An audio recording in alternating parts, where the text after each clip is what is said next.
This Wednesday is the anniversary of the publication of Charles Darwin's great work on the origin of species. The book changed everything. Some even saw it as a deal breaker with God. Creationist Phil Robinson has no truck with Darwin. He believes that the key to the universe and everything can be found in a very much older book. Here's his Sunday Stand. I believe that Charles Darwin and the theory of evolution are wrong.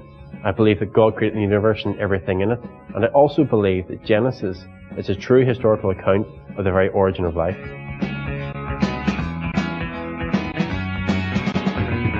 I would describe myself as a young earth creationist. This means that I believe the Bible teaches the earth is less than 10,000 years old. There's no good reason to believe that Genesis is a fancy story or a metaphor. For example, Jesus himself referred to Genesis as a real historical narrative. Creationists are not anti-science, nor are they unscientific. One of the claims used to support the idea of a very old Earth is radioactive dating methods. But this process is flawed.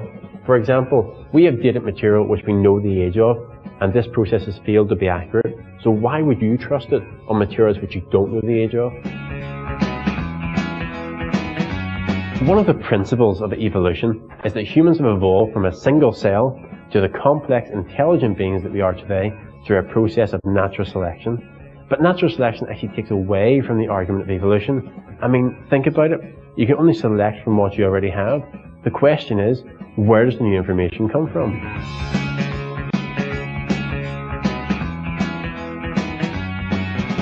Having looked at the evidence, I firmly believe that Genesis is right. God is the author of life. He didn't use evolution, nor did he set it in motion. God lovingly designed and created the whole universe. And Phil Robinson joins us now. What do you think of his view? Could evolution be wrong? If you have a webcam, go to our website now, click on the video call link. You can make your point by phone, by text, by email, or by tweet.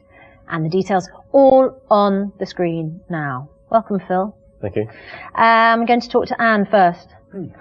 Partly because you wanted to make the final point in the previous debate, but partly because, as a Christian, you've read the Bible. Is the story of Genesis literally true?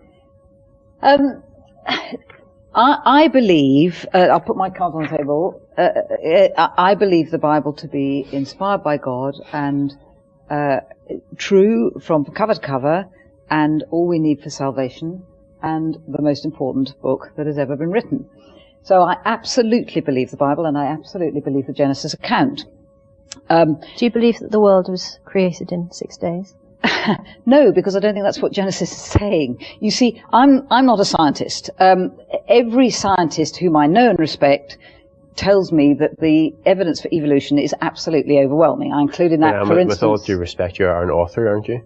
So you understand the context of grammar? Exactly. That's what I'm going to come on to in a minute, Phil. I mean, just let me finish that sentence. I include in that my brother, who's a professor of nanomaterials at Oxford University, who taught me to read my Bible and taught me how important it is. So he is a Christian as well? So he is a Christian, and I know a lot of Christian scientists who see absolutely no contradiction whatsoever between the account in Genesis and what Darwin has brought to us, nor do I. Now, I'm not a scientist, so I have to believe on things like global warming and so on. I believe scientists because I'm not equipped to, to examine that. But I am trained to read literature. As you say, I'm a writer. I read English at university, and I'm trained to read what kind of literature this is.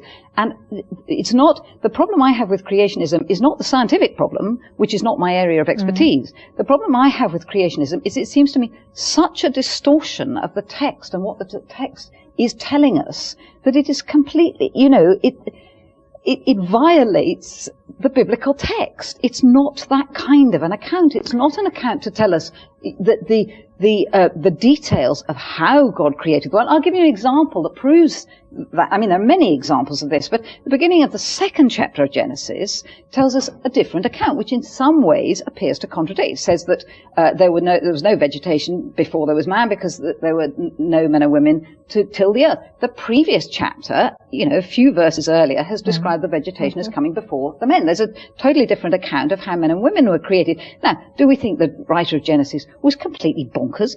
No, this was somebody who put these two texts together, expecting us to read them intelligently and understand that he's telling us something completely different, or not completely different, but much more important. God made the world. The world was made good. It's created by God. Mankind, men and women, are put here to care for the world. It's gone wrong in all sorts of profound ways. Phil, this is what Genesis is telling us. You're taking it too literally. No, what we do is we compare the different genres within the Bible, and we can see which is historical, which is parable, which is prophecy. It's not very hard to do. And whenever we look at the Hebrew, especially of Genesis 1 and Genesis 2, we can see there's lots of things. There's no parallelisms, which would be used in poetry or prose in the Bible. And certainly there's no... But there are echoes. Every single day ends the same. And there were days before there was even a sun and a moon. So that's correct. But if you also go to number 7 in Bible as well, number 7 also gives that same formula of the days, 7 days. And yet we read it as historical narrative. But Phil, why have you decided that Genesis is literal?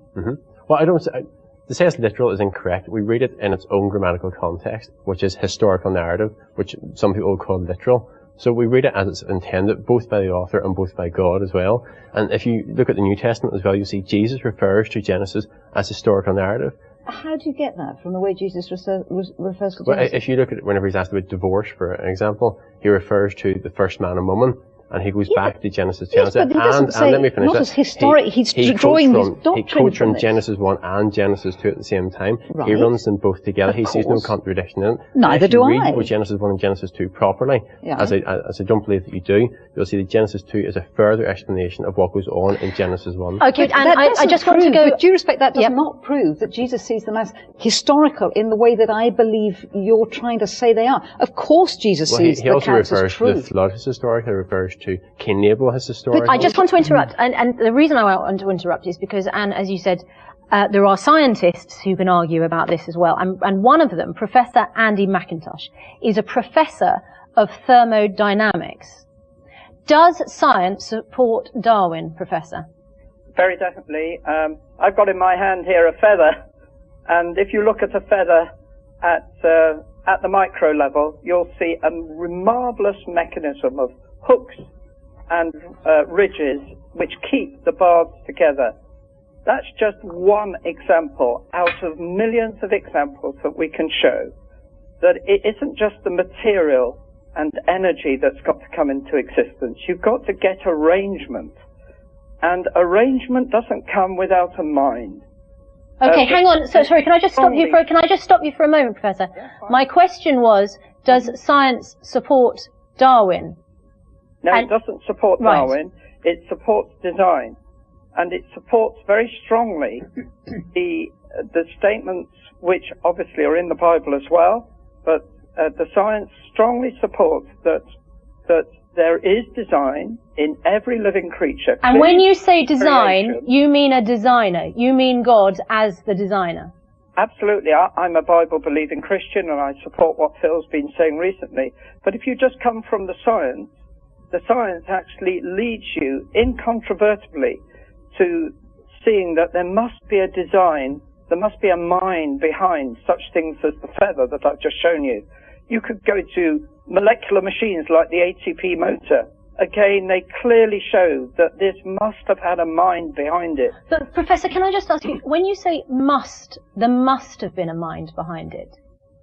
Do you say because it couldn't have been created in any other way, therefore there is a gap in our understanding, therefore there must be a creator? That's not what I'm saying. Okay. Many people try and accuse us of a God of the gaps idea. That's not what I'm saying. I'm saying in the very things that we know, that is, the things like the feather that I mentioned, things like the ATP motor which produces energy in every living cell, every single facet of that which we know strongly indicates that you've got machinery here which indicates that a mind is behind it. It's not the things we don't know, it's the very things we do know. The DNA carries digital information effectively on every single strand of the DNA. There is coded information. Coded information implies that there must have been a programmer to actually put it there. Okay, I want to talk to Dr. Jeremy Pritchard. Dr. Pritchard, you're a bioscientist at the University of Birmingham. We have just heard from a respectable scientist, a professor of thermodynamics, arguing there is a designer. When you hear that argument, what is your response? Right, that's clearly not your response. Unfortunately, the technology has let us down. If I could comment on this point, that the idea of God as the watchmaker, that often is put forward that, but if you look at a watch, it's something so incredibly complicated that must have had a designer, and the universe is so much more complicated, so much had a designer. A watch is an inanimate object. It's incapable of organic change.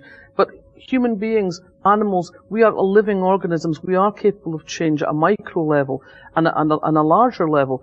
There was a recent program with David Attenborough where he looked at the development of the eye. We're often told by creationists the eye is this perfect thing that does all it has to do perfectly. But Attenborough actually demonstrated every single stage of evolution of the eye from the most basic thing that could tell the difference between light and dark. That is nonsense. What Attenborough didn't demonstrate is how that light is transmitted to the brain and how that light image. I'll just not bother then, No, Val, finish your point and then... he demonstrated every stage of evolution between just the difference between light and dark to this incredibly... Hang on, Phil, please, can just let Val make the point, and then you can make the point. Oh, well, fancy pictures on a TV screen, I'm going to believe that over you. Phil, no. I'm sorry, what you're talking about is an issue of faith. What I'm talking about is something that's demonstrable. What about fossils? So? What about what about dinosaurs? What about fossils that we can age at millions of years old? What about those? Let's let Phil answer that point. Dinosaurs are fantastic. There's one called Dr. Mary Schweitzer who in 2009-2005 published information in Science magazine to show that we have actually found dinosaur tissue within the past couple of years in a hardware and a T-Rex. In the hardware store, we found different proteins. Now, could you explain to me how dinosaur bone, which is dated 80 million years old, had proteins still in it? Okay, I want to talk to Dr. Pritchard. I want to talk to Dr. Jeremy Pritchard because he is a bioscientist, and I want him to put his point across. Dr. Pritchard, you have heard the arguments from the creationists. What is the scientific community's response? Well, I mean, it's a standard response.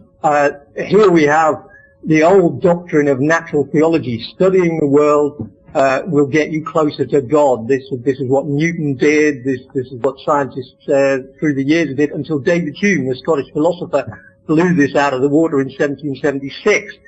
And out of these ideas of studying the world and seeing complexity, we get these outmoded ideas of design. There is an appearance of design, but in fact things are not designed. They look like they're designed, but they're not actually. All the examples that you've heard about today and others, such as the bombardier beetle and various other things that are put forward, we can easily explain how they evolved by evolution. And the premise that we get from Dr. Robinson that we have this perfect creation from in the Bible is rubbish. I mean, if you got varicose veins or piles or heart disease, these are all consequences of imperfect creation. On that biological thought, we have to end it. Dr. Pritchard, I'm very sorry. We do have to bring the debate to an end there, but thank you very much indeed. And the reason we have to end it there is